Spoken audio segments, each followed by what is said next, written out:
오늘 저는 터널을 주신 이유에 대해서 말씀을 증언하길 원합니다.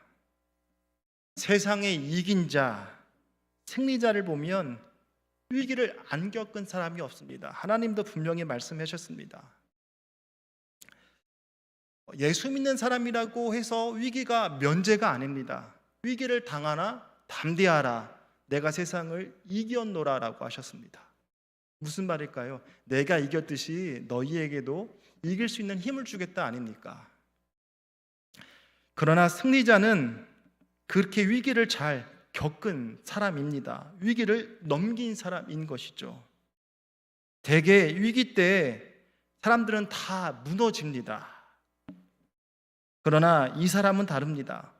혼자 일어나는 것이죠. 승리자는 위기 때 넘어지는 사람 좌절합니다. 낙심해 버립니다. 한마디로 자아가 붕괴되는 것을 경험합니다. 그런 가운데 잘못된 선택을 합니다.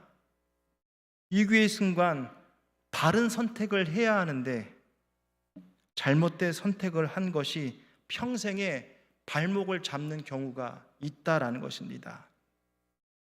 위기 관리가 삶의 관리인 것입니다.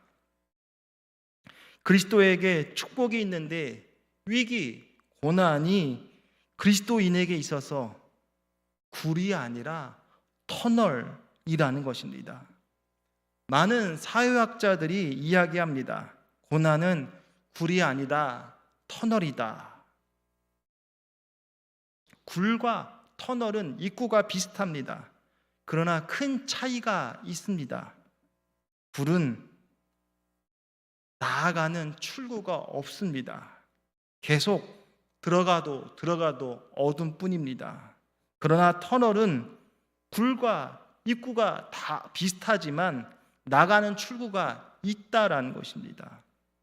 그리스도인에게 있어서 고난은 굴이 아닙니다. 반드시 출구가 있습니다. 하나님은 우리에게 감당할 시험만 허락하십니다.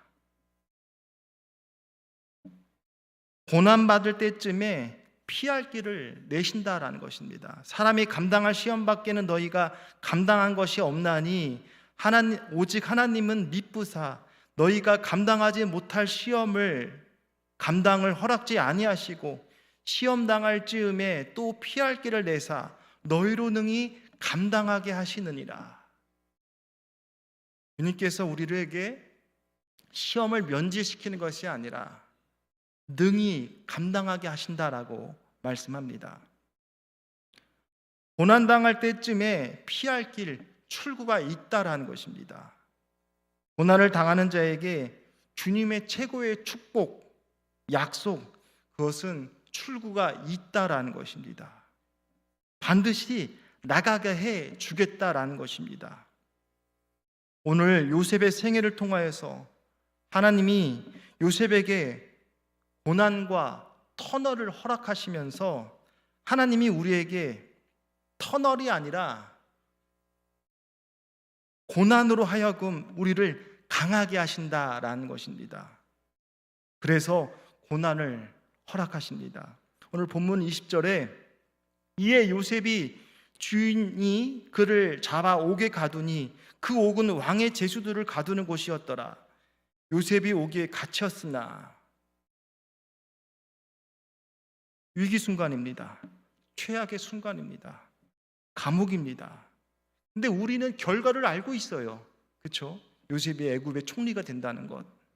요셉은 이 상황은 전혀 깜깜하게 느껴지죠. 그리고 우리는 또 여기서 유추할 수 있습니다. 그 옥은 왕의 제수들이 가두는 곳이다. 정치적인 사범이죠. 바꿔 말하면 왕을 가깝게 되었던 학자들, 석학들일 것입니다. 이 요셉이 이 감옥에서 어떤 것을 배울까요? 어떤 이야기를 들을까요? 그가 7년 풍년과 7년 흉년에 대해서 어떻게 준비할 수 있었을까요? 여기서도 힌트가 있다라고 생각합니다. 그 옥은 왕의 제수들이 가두었던 곳, 많은 것을 생각하게 됩니다. 그러나 지금은 최악의 순간을 맞게 되었습니다. 어떤 그리스도인의 심리학자는 요셉이 자살하지 않은 것이 다행이다라고 말할 정도입니다. 이 정도면 자살한다는 것입니다. 평생 트라우마에 시달릴 확률이 100%입니다. 어려서 엄마가 잃었습니다. 동생 베냐민을 넣다가 라헬에 죽습니다. 어린 나이에 엄마가 없어요. 엄마의 보살핌이 필요할 나이인데 없어요. 근데 형들에게도 배신을 당합니다. 광야의 구덩이에 던져집니다. 엄마도 없지. 자기는 형들의 시기로 구덩이에 빠지지. 형 살려줘 살려줘 하는데 그 목소리가 다시 자기의 귀에 들린다 생각해 보십시오. 그래도 죽이지 말자, 노예로 팔아버리자라고 해서 아라비아 상인에게 팔리게 됩니다. 이러한 젊은 나이에 고통을 당합니다. 그는 노예의 신분이었습니다. 근데 신실했습니다. 그런데 보디발의 아내 때문에 또 감옥 갑니다. 억울하게. 그것이 오늘 본문 20절 내용 아닙니까? 주인이 그를 잡아 옥에 가두니 보디발의 장군의 아내 말을 듣고 그렇게 하게 되죠. 내가 나쁜 일을 원인이 되었다면 감옥 가는 것 고난 중에 가장 쉬운 고난입니다. 내가 잘못한 것이니까. 인과 율이 뚜렷한 고난은 사실 이해가 되는 고난인 것입니다. 그런데 제일 이해가 되지 않는 고난이 신실했는데, 바르게 했는데 당한 고난일 것입니다. 이해하기가 어렵습니다. 요셉이 그랬습니다. 감옥까지 갔습니다. 최악인 것 같습니다. 보통 사람의 경우는 감당할 때 어떤 마음이 들까요? 내 인생 저주받았구나. 끝없이 굴 속으로 들어가는구나. 이렇게 생각하지 않겠습니까? 그래서 자아가 붕괴되고 좌절하고 낙심하고 잘못된 선택을 하고 인생을 던지지 않겠습니까? 될 대로 되라고. 그런데 이때 우리는, 성도들은 출구를 믿고 하나님의 인도하시는 그 믿음을 가지고 있어야 합니다. 다윗이 이렇게 고백했습니다. 내가 여호와를 항상 내 옆에 모심이여 그가 나의 오른쪽에 계심으로 내가 흔들리지 않는다. 내 앞에 있답니다. 종교개혁을 했던 칼빈의 신념에는 두 가지 있습니다. 모든 영광을 하나님께, 그리고 코람데오, 하나님 코람 앞에 섭니다. 전치사 테오스 하나님 앞에서. 지금 다윗도 그러합니다. 내 앞에 모신다. 하나님을 내 앞에 모십니다. 내 오른쪽, 주의 능력의 오른손입니다. 그래서 흔들리지 않는다라고 고백합니다. 하나님을 의지합니다. 요셉이 하나님 앞에 살아가게 됩니다. 항상 하나님의 비전을 봅니다. 그가 꿈을 꾸죠. 두 가지 꿈이었습니다. 당신들의 단은 내 단을 둘러서 절하더이다. 꿈을 꿨는데 형들한테 말합니다. 당신의 형들의 단이, 당신들의 단이 내 단, 가운데 내 단을 둘러서 절한다라고 꿈을 꿉니다. 또 하나의 꿈을 꾸죠. 해와 달과 11별들이 내게 절하더이다. 우리도 하나님 앞에 예배드리면서 하나님의 일생에 달려갈 꿈과 비전을 주십니다. 그것이 말씀을 받는 것이 비전을 받는 것입니다. 특별히 우리 호산나 찬양대 젊은 우리 학생부 친구들도 있는데 젊어서 주님을 믿는 것이 얼마나 중요한지 모릅니다. 젊어서 깊게 주님을 체험하고 방황하지 않고 주님의 역사하심에 달려갈 때 얼마나 아름다운 인생이 되겠는가라는 것을 생각하게 됩니다.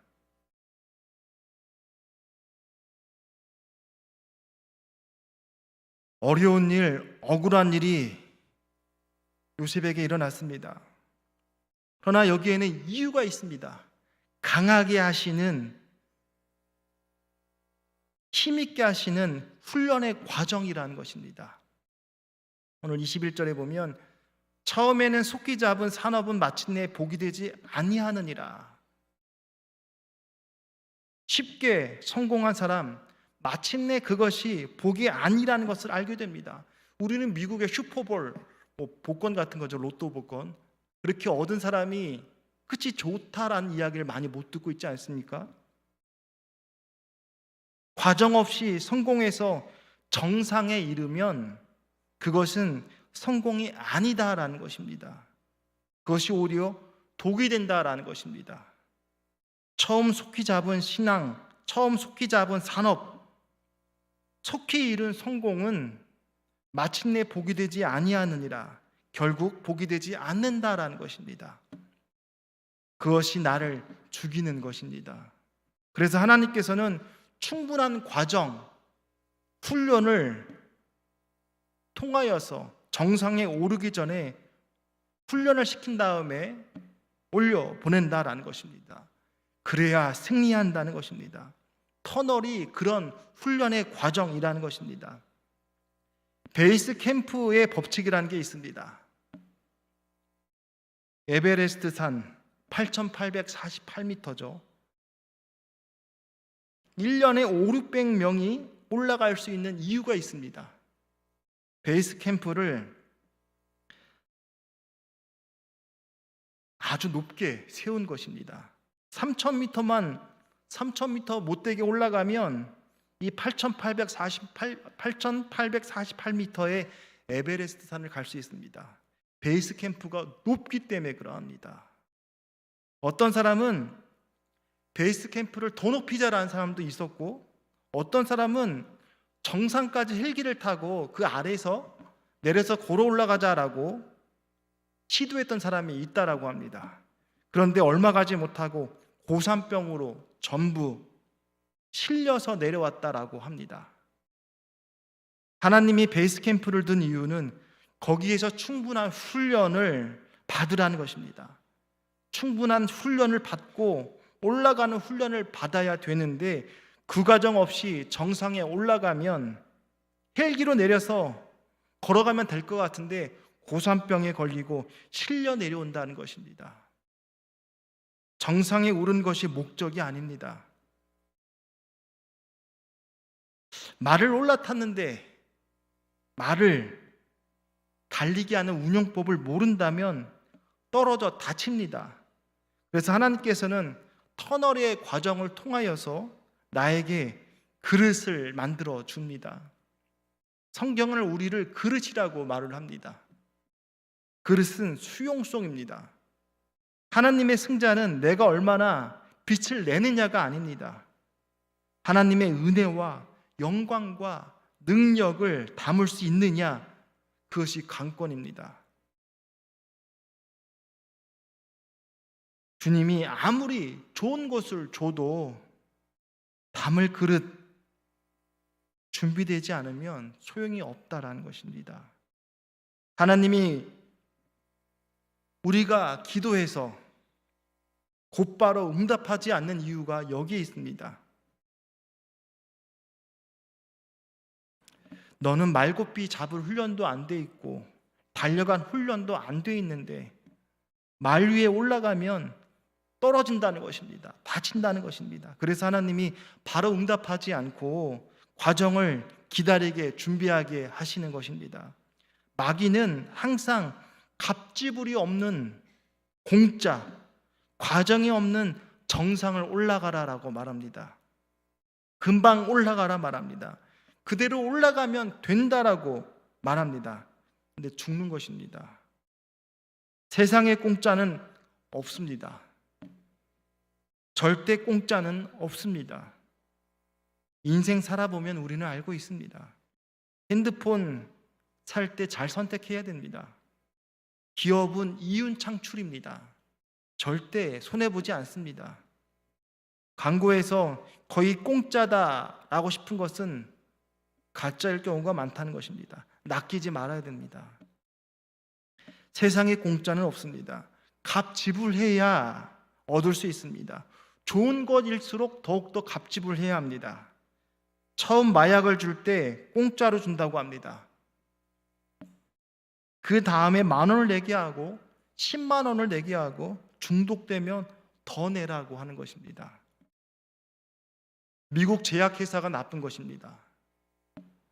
정치적으로 로비한 다음에 아픈 환자들에게 마약의 통증을 없애주니까 쉽게 먹게끔 하게 했습니다. 중독되면 제약회사만 돈을 버는 것이죠. 처음에는 공짜로 줍니다. 이 세상에 과정 없이 활락으로 들어갈 수 있는 것 2가지입니다. 술과 마약입니다. 과정이 없습니다.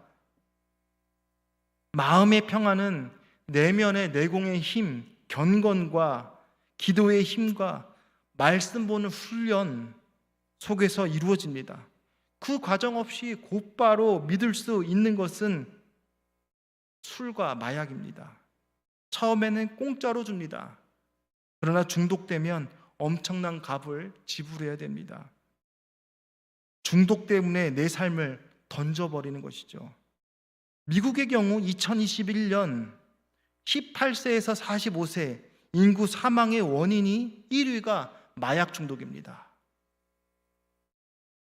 값싼 질이 떨어지는 합성 마약을 사용하여서 더 세고 강하기 때문에 그러죠. 근데 죽는 것입니다. 예수님은 요한복음 10장 10절에 도둑이 오는 곳은 도둑질하고 죽이고 멸망시키는 것이라고 했습니다. 여러분 착한 도둑 보셨습니까? 착한 조직폭력배 보셨습니까? 도둑질하고 죽이고 멸망시키는 것입니다. 도둑처럼 나타나면 도둑 말 사람이 누가 있겠습니까? 그렇죠? 아무도 모를 때, 잠잠할 때 슬그머니 오는 것이 도선생 아니겠습니까? 우리 영혼의 도둑을 하는 사람은 마귀입니다. 마귀는 우리를 도둑질하고 죽이고 멸망시키려고 하나님과 떼어내서 우리 함께 가자, 스올, 지옥, 음부, 하데스 같이 가자라고 꼬시는 것입니다. 주님은 세상의 공짜, 세상의 중독을 알고 있기 때문에 정상에 쉽게 올려보내지 않습니다. 충분한 훈련을 한 다음에 올려보냅니다. 충분한 갑지부를 한 다음에 올려보냅니다. 출애굽한 이스라엘 백성들 지중해 해안길로 가면 일주일, 늦어도 보름이면 들어갈 수 있습니다. 그런데 주님은 그렇게 하지 않습니다. 왜냐하면 가나안 땅에 들어가서 감당할 힘이 없기 때문에 그러합니다. 그래서 40년의 광야 훈련을 허락하십니다. 훈련받는 사람은 고산병에 걸리지 않습니다. 이것이 하나님의 은혜인 것입니다.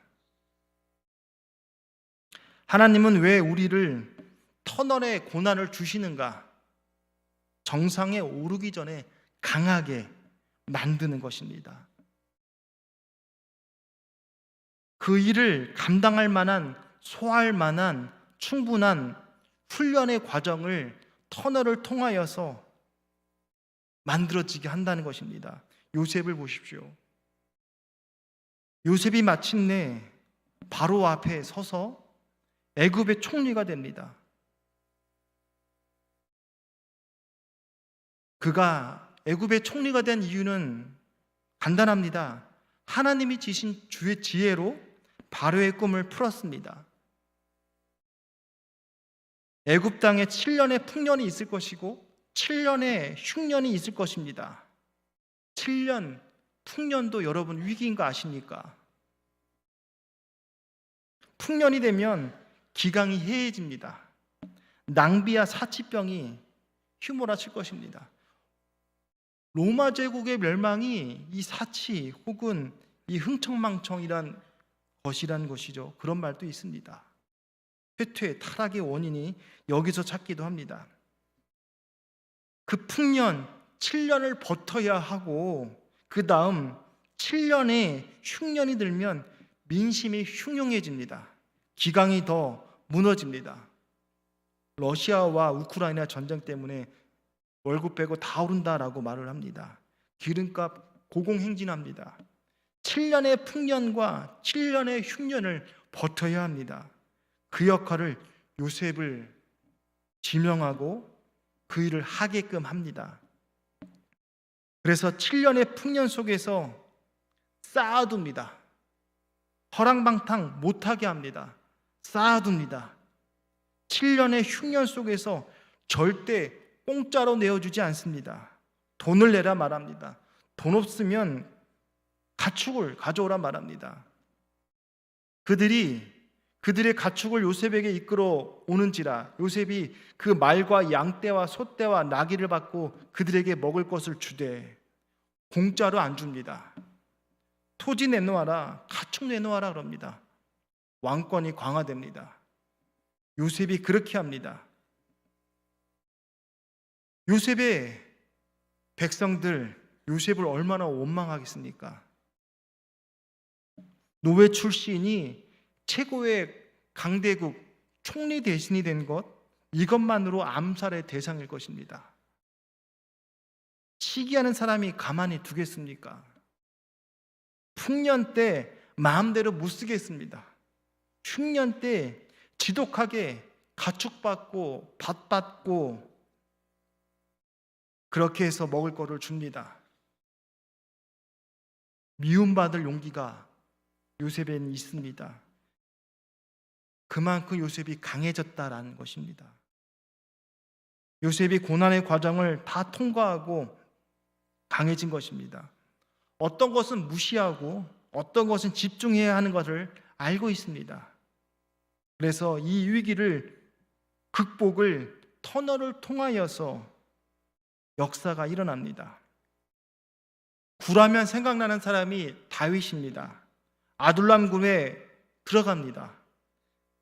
사람은 굴이라고 했는데 거기가 다윗 왕국의 기초가 됩니다. 다윗의 사람들, 불량배 같이 억울한 사람들이 다 몰려듭니다. 400명, 600명 가량의 사람들이 몰려옵니다. 다윗의 평생이 기초 멤버가 됩니다. 다윗이 절대 신뢰하는 사람들이 이때 아둘람 굴에 모였던 사람들입니다. 아둘람 굴, 광야 생활이 굴이 아니라 터널인 것입니다. 이 굴 생활을 통하여서, 광야 생활을 통하여서 다윗은 자기의 내면이 하나님을 바라보는 훈련을 하는 것입니다. 그래서 강해집니다. 그러나 사울 왕 어떠합니까? 광야 생활 없습니다. 터널이 없습니다.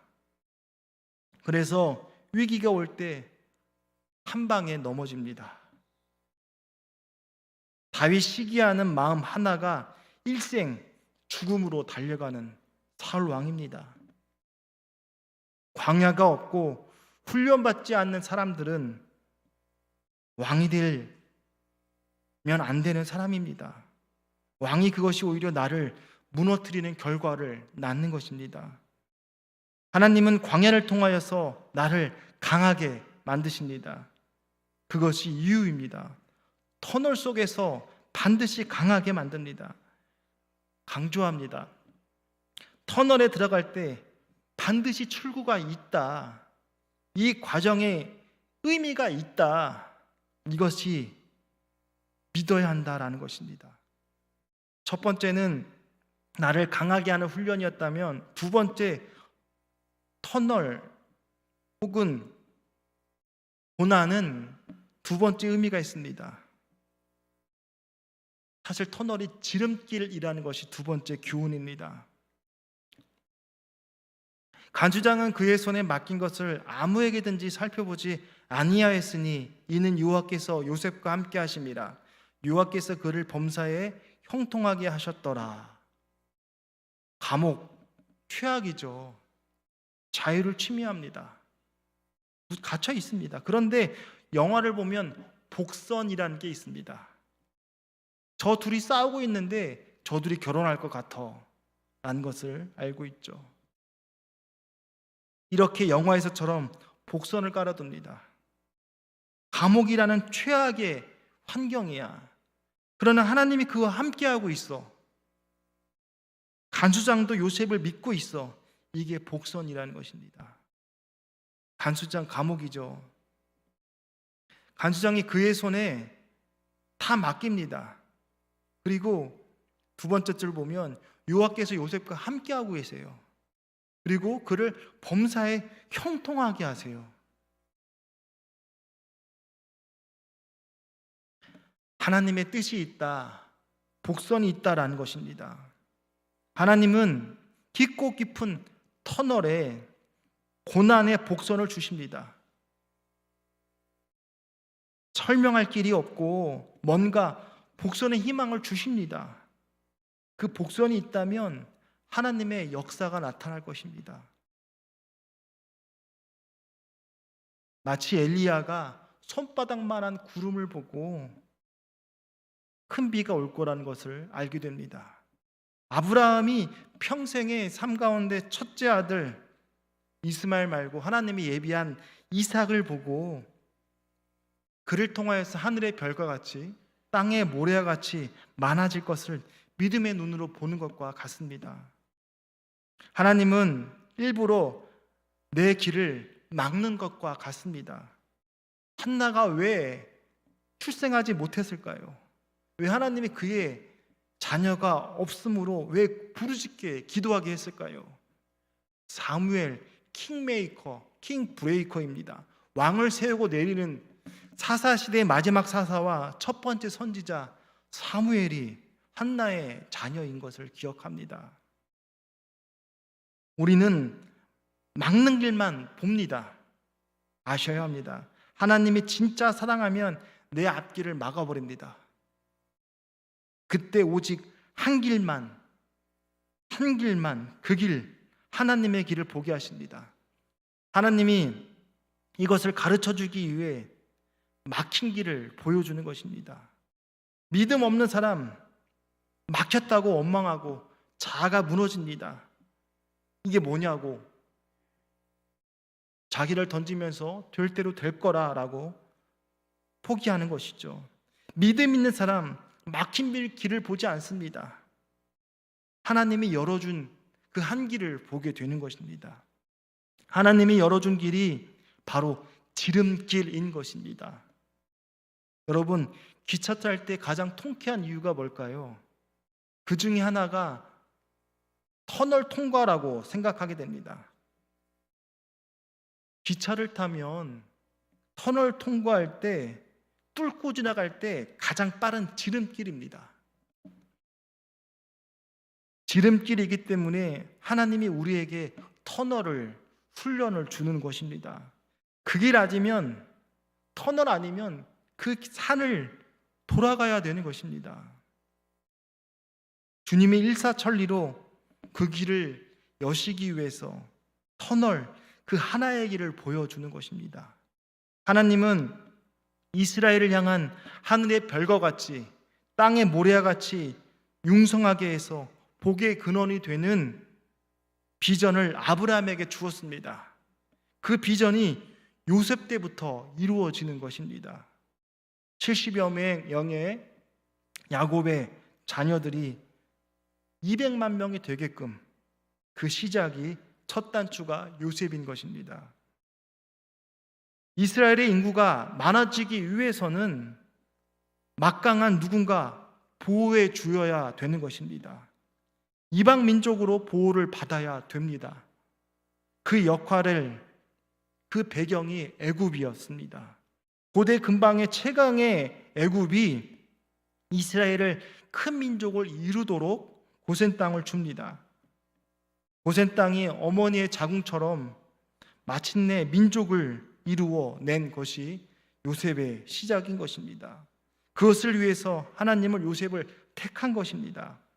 요셉이 애굽 총리가 되게 하고 애굽의 은혜를 받게 되고 고센 땅을 차지한 것이 하나님의 큰 비전이었습니다. 돌아보면 요셉 히브리 촌사람, 어떻게 바로 왕, 바로 앞에 서겠습니까? 어떻게 애굽의 총리가 되겠습니까? 요셉이 평생 노력해도 될 수 없는 일입니다. 히브리 촌사람이 애굽의 왕 앞에 서는 것은 불가능합니다. 그러나 요셉이 터널을 통과하면서 하나님의 계획을 느끼는 것입니다. 요셉이 평생 기도해도 바로 앞에 서지 못합니다. 평생 노력해도 총리 대신이 될 수 없습니다. 그런데 터널 3개를 통과하니 총리가 됩니다. 첫 번째 터널, 광야 구덩이, 형들로 인하여서 물 없는 웅덩이에 빠진 첫 번째 터널. 두 번째, 노예 생활. 이 노예 생활의 터널을 통과하니 세 번째, 감옥 생활. 신실하게 노예 생활했는데 억울하게 또 감옥에 간 이 감옥 생활까지, 이 터널들을 다 통과하고 나니까 애굽 왕 앞에 서게 되는 것입니다. 터널이 알고 보니 지름길이었다. 바로 앞에 서는 길이었다라는 것입니다. 믿음의 역사는 선택이며 순종입니다. 너희는 이 세대를 본받지 말고 오직 마음을 새롭게 함으로 변화를 받아 하나님의 선하시고 기뻐하시고 온전한 뜻이 무엇인지 분별하도록 하라. 이 세대를 본받지 말라고 했어요. 마태복음에도 분명 얘기하죠. 멸망으로 인도하는 문은 넓다라고 했습니다. 그 길로 가는 자가 많다는 것이죠. 생명의 길로 인도하는 문은 좁습니다. 찾는 자가 적습니다. 오솔길, 길이 협착합니다.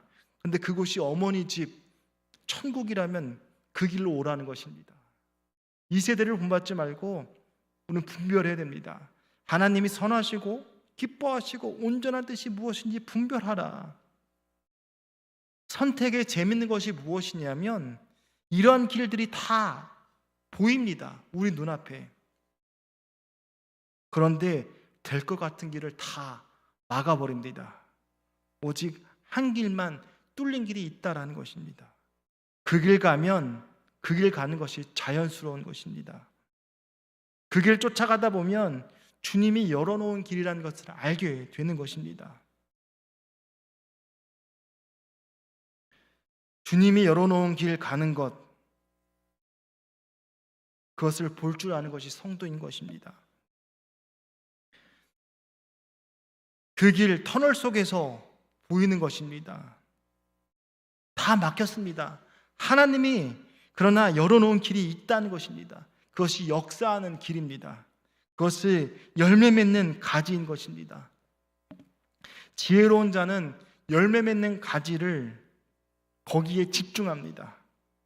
잔가지를 자릅니다. 그러나 미련한 자는 열매 맺는 가지를 다 자릅니다. 잔가지를 키웁니다. 우리는 바쁠수록 기도하고 바쁠수록 예배드려야 합니다. 그것이 열매 맺는 가지인 것입니다. 나의 사업, 취업, 공부 때문에 예배 시간을 줄이겠다, 기도 시간을 줄이겠다, 열매 맺는 가지를 자르는 것입니다. 제가 교육 목사를 전에 해보다 보니까 소위 공부 잘하는 학생 중에 어떤 친구는 한 달 전부터 교회를 안 나옵니다. 공부에 집중한다고.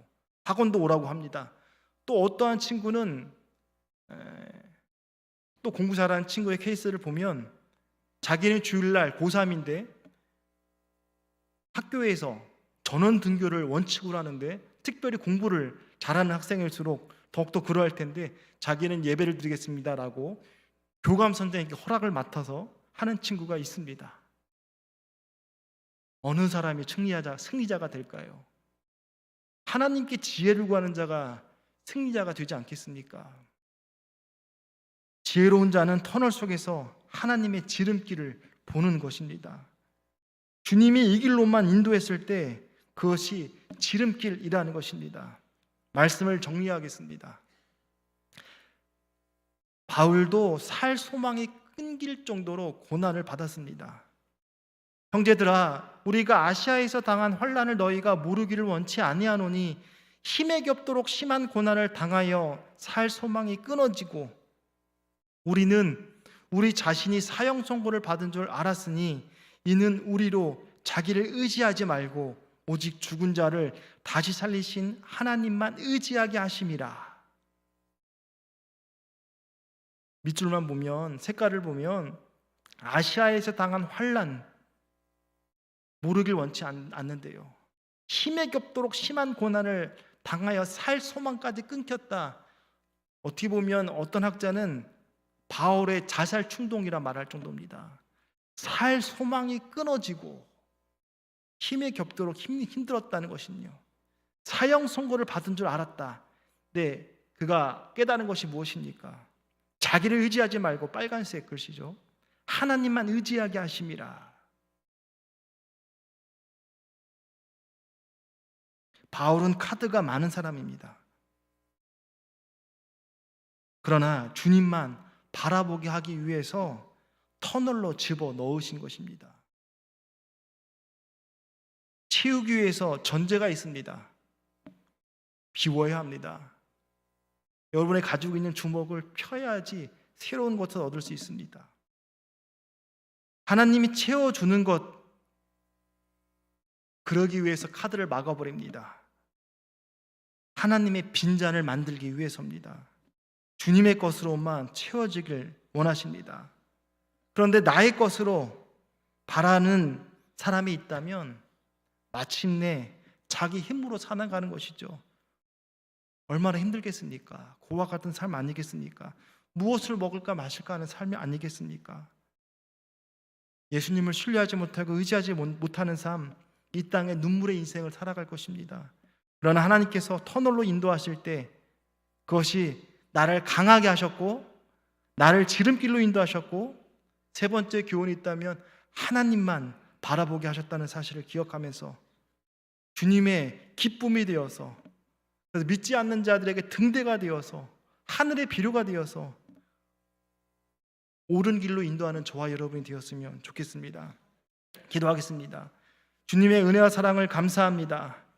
그리스도인의 고난은 동굴이 아니라 터널임을 알게 되었습니다. 반드시 출구가 있고 고난의 터널을 주신 이유가 있음을 고백합니다. 나를 강하게 하시기 위하심이며 정상에 섰을 때 오래 서기 위한 것임을 고백합니다. 그 과정 가운데 훈련의 시기가 터널임을 알게 되었습니다. 그 터널이 하나님이 열어주신 길, 지름길임을 알게 되고, 또한 훈련임을 또한 고백합니다. 또한 하나님만 바라보게 하는 훈련임을 고백합니다. 우리가 이 훈련을 잘 받아서 이 믿음 속에 고난을 극복하게 하여 주옵소서. 그래서 마침내 최상의 복의 근원이 되는 우리의 삶이 되게 인도하여 주옵소서. 예수님의 이름으로 기도합니다. 아멘.